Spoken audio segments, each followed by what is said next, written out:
Tuh suaranya kedengeran kerincing-kerincing. Jadi dia nggak bantet ya. Kalau kita nyampurnya setelah cabenya dan semua bahan-bahannya yang lain itu dingin.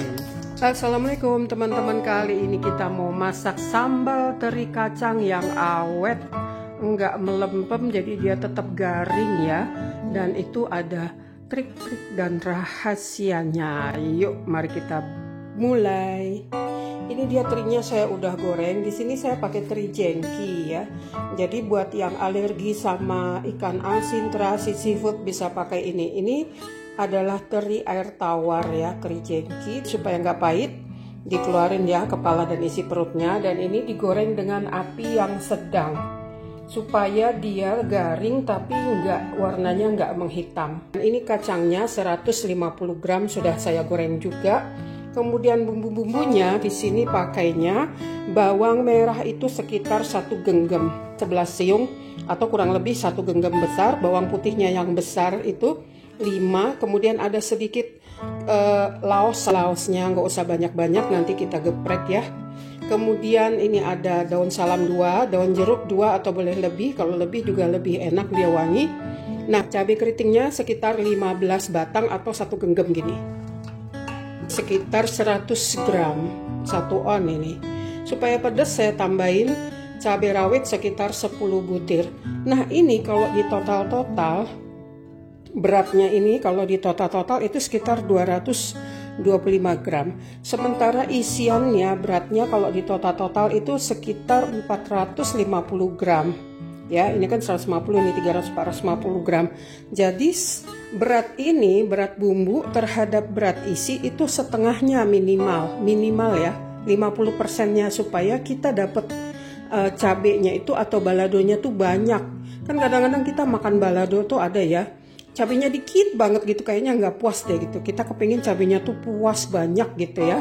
Nah, ini setengah dari beratnya isian, minimal. Kalau mau lebih banyak lagi sambal ladonya tambahin aja, makin banyak lebih enak ya. Kemudian ini saya pakainya cuka ya, karena cuka itu dia bersifat mengawetkan. Kalau pakai jeruk nipis dia kurang awet. Boleh juga pakai asam jawa sekitar 2-3 mata. Nah, ini adalah bawang goreng yang udah siap beli.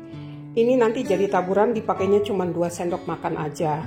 Tapi saya selalu stok bawang goreng ini, baik buat taburan pas mau makan ataupun buat taburan di masakan. So, ini dia bumbu-bumbunya. Mari kita mulai. Pertama-tama yang harus kita lakukan adalah merebus cabenya. Tujuannya supaya dia nanti enggak langu dan warna merahnya tetap cakep. Termasuk cabai rawitnya juga sekalian ya. Direbus aja sampai dia agak layu.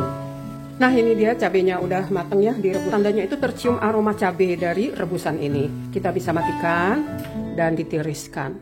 Bumbu yang akan kita blender, jadi dipotong kasar aja ya. Dan jeruk saya pakai 4 atau 5, dibuang tulangannya karena kita pengen wangi jeruk. Kita iris ya, tulangnya jangan masuk tulangannya supaya tidak pahit. Ini daun salam dan ini laos, digeprek saja. Kita akan siap blender bersama dengan cabenya yang sudah direbus. Bawang putih, bawang merahnya masuk dari Pak Eko. Panas rek? Masih panas tak ya? Rawit, air untuk memudahkan dia menghaluskan, kurang lebih 50 cc aja. Oke, kita haluskan. Ini dia yang udah dihaluskan. Kita bisa lihat di sini saya nggak mau terlalu halus ya, jadi dia masih agak kasar. So, setelah ini kita akan tumis cabenya. Panaskan minyak kurang lebih 10 sendok makan atau sesuai dengan banyak atau sedikitnya sambal.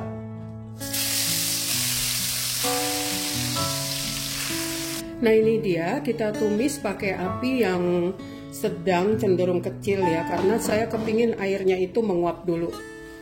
Daun salam, laos, karena kalau kami kurang suka ya makanan yang terlalu manis, jadi pakainya 1 sendok makan aja. Kalau rata-rata resep-resep sambal goreng yang lain tuh yang manis dia pakai bisa sampai 7 sendok makan. Jadi manis atau nggak manis tergantung selera ya. Nah ini kita aduk-aduk supaya gulanya larut mumpung masih ada kandungan airnya. Kan tadi kita nge-blender pakai air sedikit ya. Jadi biarkan gulanya larut bersama dengan airnya. Besarkan api. Nah ini saya besarkan api. Harus terus diaduk supaya jangan gosong. Ini api besar ya. Penyedap atau kaldu bubuk, kaldu jamur, garam kurang lebih 1,5 sendok teh. Karena saya pakainya teri tawar, jadi garamnya boleh agak berani, agak banyak. Kalau pakai teri asin, garam mesti hati-hati. Cupa kurang lebih 1 sendok teh. Tanda-tanda bumbu cabai kita tuh udah mateng, aromanya tuh harum banget, menyengat sampai bersin-bersin ya. Dikit lagi sampai benar-benar pecah minyak. Irisan daun jeruk. Ini kita cicip dulu ya, kekurangannya apa. Pedesnya, gurihnya, manisnya udah. Nah ini sudah kita cicip, tinggal ditambahin apa yang dirasa kurang. Nah saya kepingin nambahin ini asam citron tuh. Ini ya asam citron.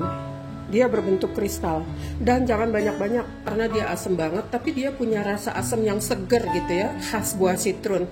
Berbeda dengan asamnya cuka atau dengan rasa asamnya asam Jawa. Jadi saya kalau masak sambal-sambal lado gitu ya, atau masak apapun yang membutuhkan asam, biasanya saya tambahkan sedikit asam citron, itu rasa segernya tuh ngangkat banget. Monggo boleh dicoba ya asam citron. Oke, kita aduk. Cicip lagi apa yang kurang.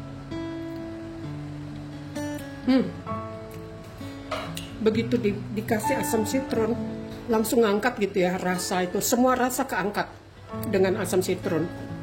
Jadi segernya itu keangkat gitu loh. Jadi rahasianya supaya teri kita tetap crispy ya, udah capek-capek digoreng teri kita, udah kita goreng udah crispy, terus tiba-tiba begitu dicampurin dengan sambal dia melempem, itu karena kita masukinnya atau nyampurnya itu pada saat panas. Jadi kalau mau nyampurin teri goreng sama kacang gorengnya itu tunggu dingin dulu semua. Terinya dingin, kacangnya dingin, sambalnya juga dingin, baru nanti diadukin bareng-bareng. Insya Allah itu tetap garing ya semuanya. Yaitu rahasianya, tunggu semuanya dingin baru diaduk rata. Jangan panas-panas, enggak boleh ya. Ini diajarkan sama ibu saya. Gimana caranya supaya terinya dan kacangnya itu tidak melempem dan tetap garing. Nih kita lihat ya, warnanya tuh merahnya tuh cantik gitu loh. Karena tadi cabenya kita rebus dulu, jadi dia warna merahnya tuh tetap terang, tidak kehitam-hitaman, dan rasanya tuh enggak langu. Nah ini dia ya teman-teman, kita tunggu sambalnya dingin, dan ini sudah dingin. Kita masukkan kacangnya, kacang goreng yang juga sudah dingin.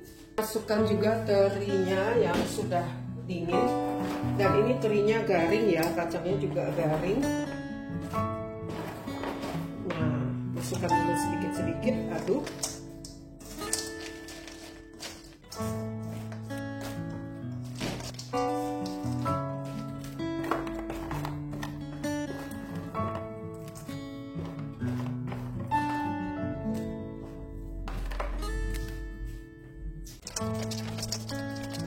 Nah, kedengarannya tuh suaranya kercik-kercik. Suara garingnya itu.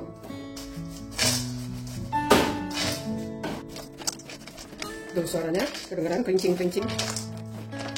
Jadi dia nggak bantet ya. Ini adalah perbandingan isiannya 450 gram, sambalnya 225 gram. Saya diaduk semua, udah dingin. Kita taburin bawang goreng. Kurang lebih 2 sendok makan. Jadi dia makin gurih ya, makin mantep. Taburin lagi supaya merata bawang gorengnya. Aduh, enak banget, enak banget. So inilah dia sambal teri kita yang warnanya cerah, merahnya bagus, enggak hitam gitu ya. Jadi tampilannya juga menggugah selera dan dia tetap garing. Nah, bunda-bunda, inilah dia andalan kalau sahur. Andalan emak-emak kalau sahur, sambal teri balado setengah kilo tuh dapatnya sebanyak ini. Aromanya juga ada aroma daun jeruk. Ini saya bikin nggak terlalu pedes ya, jadi bisa buat anak-anak juga. Enak, nggak terlalu pedes karena memang supaya bisa dimakan anak-anak. Ada manis, asin, gurihnya pas, kriuknya pas, asamnya tuh juga enak. Terinya tuh masih kriuk-kriuk kayak kerupuk. Alhamdulillah enak. Ini nggak bisa berhenti, terus-terusan.